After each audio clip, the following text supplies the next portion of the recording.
Assalamualaikum warahmatullahi wabarakatuh. Perkenalkan, nama saya Gita Alentina, NIM 19070160151. Di sini saya akan menjelaskan pembahasan tentang cara pandang kelas bawah dan atas serta gaya hidup dalam mengekspresikan kehidupan sosial. Pembahasan pertama mengenai cara pandang kelas atas dan bawah. Sebelum membahas mengenai kelas atas dan bawah, sebaiknya kita perlu mengetahui apa itu kelas sosial. Menurut Pitirim Asorokin, kelas sosial merupakan suatu pengelompokan atau pembedaan penduduk dalam kelas-kelas secara hierarki yang diwujudkan dengan kelas-kelas atas, sedang, dan bawah. Sedangkan menurut Karl Marx, berdasarkan dari teori konflik yang dikembangkannya, kelas sosial merupakan suatu konflik yang tidak bisa dihindari dalam suatu masyarakat, karena dalam suatu masyarakat membutuhkan adanya interaksi sosial, dan interaksi yang dijalin ini dapat membentuk suatu kelompok dalam masyarakat. Dalam menjelaskan kelas sosial, Karl Marx membagi masyarakat menjadi 3 kelas, yaitu yang pertama, golongan kapitalis atau borjuis. Menurut Hill tahun 2012, golongan kapitalis atau bisa disebut kelas atas merupakan kelas yang kedudukannya di atas semua kelas yang memiliki penghasilan paling banyak secara rata-rata kelas. Orang-orang yang digolongkan dalam kelas ini merupakan orang-orang yang menguasai tanah, modal, dan alat produksi. Kemudian yang kedua ada golongan menengah. Golongan ini diisi dengan orang-orang yang tingkatannya sedang-sedang saja. Kelas ini biasanya diisi oleh kaum profesional, para pemilik toko, bisnis yang lebih kecil, dan pegawai. Kemudian yang ketiga ada golongan proletar. Golongan ini adalah golongan yang tidak memiliki tanah dan alat produksi. Kelas ini diisi oleh para buruh dan pekerja pabrik. Berdasarkan dari penjelasan yang sudah disampaikan, Karl Marx memiliki pendapat bahwa golongan menengah merupakan golongan yang cenderung masuk ke dalam golongan atas, dikarenakan golongan menengah adalah golongan yang setia pada kaum kapitalis. Dari hal tersebut dapat disimpulkan bahwa hanya ada 2 golongan dalam kelas sosial, yaitu golongan kapitalis atau borjuis dan golongan proletar, atau bisa disebut juga dengan kelas atas dan kelas bawah. Setelah mengetahui apa itu kelas atas dan kelas bawah, selanjutnya masuk ke inti pembahasan, yaitu cara pandang kelas atas dan kelas bawah. Kelas atas, menurut Pica et al. Tahun 2010, kelas sosial atas berorientasi pada karakteristik internal individu, seperti halnya kemandirian ekonomi dan memiliki kontrol pribadi yang tinggi. Pernyataan tersebut diperkuat dengan pendapat Mested tahun 2018, yaitu kelas sosial atas lebih berorientasi individualistik. Cara pandang ini dipengaruhi karena kelas atas yang merupakan golongan paling tinggi, di mana ekonominya tentunya paling tinggi di antara kelas sosial lainnya. Hal tersebut membuat segala kebutuhan kelas atas dapat terpenuhi dengan baik, dikarenakan kebutuhan yang terpenuhi dengan baik, dan tentunya kelas atas memiliki fasilitas yang memadai untuk pendidikan, pengembangan diri, dan hal lainnya. Maka dari itu, kelas sosial atas cenderung individualistik dan tidak memiliki hubungan yang erat dalam lingkungan sosialnya. Kemudian, untuk kelas sosial bawah memiliki cara pandang yang berkebalikan dengan kelas atas. Kelas sosial bawah menurut Pica et al. Tahun 2010 lebih berorientasi pada lingkungan sosial. Pernyataan tersebut diperkuat dengan pendapat Mested pada tahun 2018, yaitu kelas sosial bawah lebih memiliki hubungan yang baik dengan lingkungan sosialnya dikarenakan kelas sosial bawah memiliki motivasi internal. Motivasi internal bersumber dari dalam diri yang disebabkan oleh adanya suatu kebutuhan dan keinginan.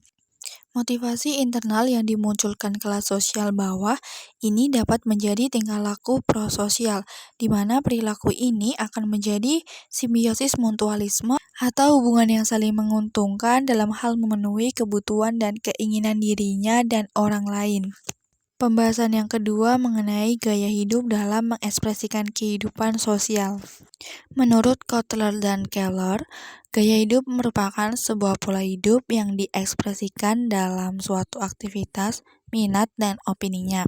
Sedangkan menurut Setiadi, gaya hidup merupakan sebuah cara hidup di mana seseorang akan menghabiskan waktu mereka dengan melakukan aktivitas yang dianggap penting bagi dirinya dan pendapat dalam lingkungannya. Armstrong menyatakan bahwa gaya hidup dipengaruhi oleh dua faktor, yaitu faktor internal dan faktor eksternal. Faktor internal yang mempengaruhi gaya hidup ialah satu, sikap.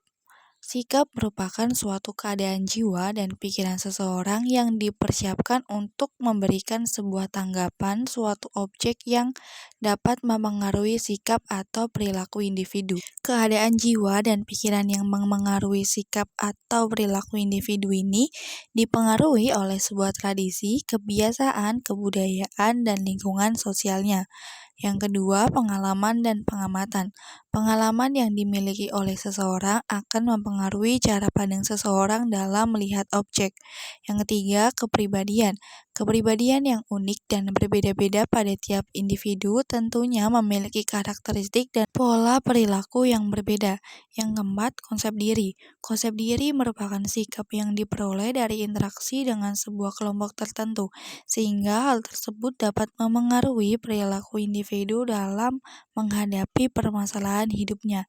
Yang kelima, ada motif, yaitu perilaku individu dapat dipengaruhi oleh adanya motif kebutuhan. Yang keenam, ada persepsi. Persepsi adalah proses yang dimiliki untuk memilih, mengatur, dan menginterpretasikan informasi. Kemudian, faktor eksternal yang mempengaruhi gaya hidup dijelaskan oleh Nugrahaini sebagai berikut. Yang pertama, ada kelompok referensi. Kelompok referensi akan memberikan pengaruh pada perilaku dan gaya hidup seseorang. Kelompok referensi akan memberikan pengaruh secara langsung maupun tidak langsung dalam mempengaruhi sikap dan perilaku seseorang. Kelompok yang memberikan pengaruh langsung merupakan kelompok yang menjadi anggotanya dan saling berinteraksi, sedangkan kelompok yang tidak langsung merupakan kelompok yang tidak menjadi anggota dalam kelompok tersebut. Yang kedua, keluarga. Keluarga memiliki peran yang besar dalam pembentukan pola perilaku dan sikap individu, karena dalam keluarga, tepatnya orang tua akan memiliki serangkaian pola asuh yang akan membentuk kebiasaan anak yang dapat memengaruhi pola hidupnya. Yang ketiga, kelas sosial. Berdasarkan kelas sosial yang tersusun secara hierarki atau lapisan, di mana individu akan memiliki status dan peran sosial yang berbeda. Dengan adanya kedudukan dalam masyarakat ini, dapat memunculkan gaya hidup yang berbeda bagi tiap kelas individu. Kehidupan sosial merupakan suatu kehidupan yang di dalamnya terdapat unsur-unsur sosial berupa interaksi sosial. Kehidupan sosial yang berjalan dipengaruhi oleh interaksi sosial berupa komunikasi yang dapat berkembang menjadi perilaku saling membutuhkan satu sama lain. Jadi, dapat disimpulkan bahwa gaya hidup seseorang dalam mengekspresikan kehidupan sosial ini akan dipengaruhi oleh interaksi antar individu yang juga akan dipengaruhi oleh budaya dalam sebuah masyarakat. Gaya hidup yang dimiliki oleh seseorang akan senantiasa berubah-ubah sesuai dengan perkembangan zaman dan kondisi sosial dalam suatu masyarakat.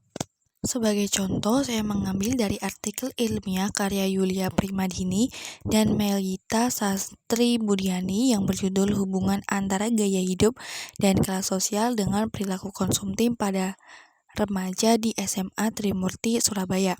Dalam artikel tersebut dijelaskan bahwa seorang remaja yang berada dalam kelas sosial menengah atas yang memiliki standar yang tinggi mulai dari cara berdandan, berpakaian, dan cara mereka berteman dengan teman sebayanya.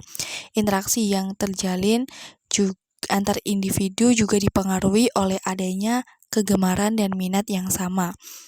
Dengan adanya gaya hidup yang tinggi dan perubahan sosial yang semakin modern ini, di mana menurut David Cheney bahwa penampakan luar menjadi situs terpenting dari gaya hidup. Bagi manusia modern, penampilan adalah segala-galanya sehingga muncul perilaku konsumtif di mana remaja di SMA Trimurti ini memiliki keinginan untuk mengkonsumsi barang yang tidak sesuai dengan kebutuhannya. Sekian pemaparan materi dari saya. Wassalamualaikum warahmatullahi wabarakatuh.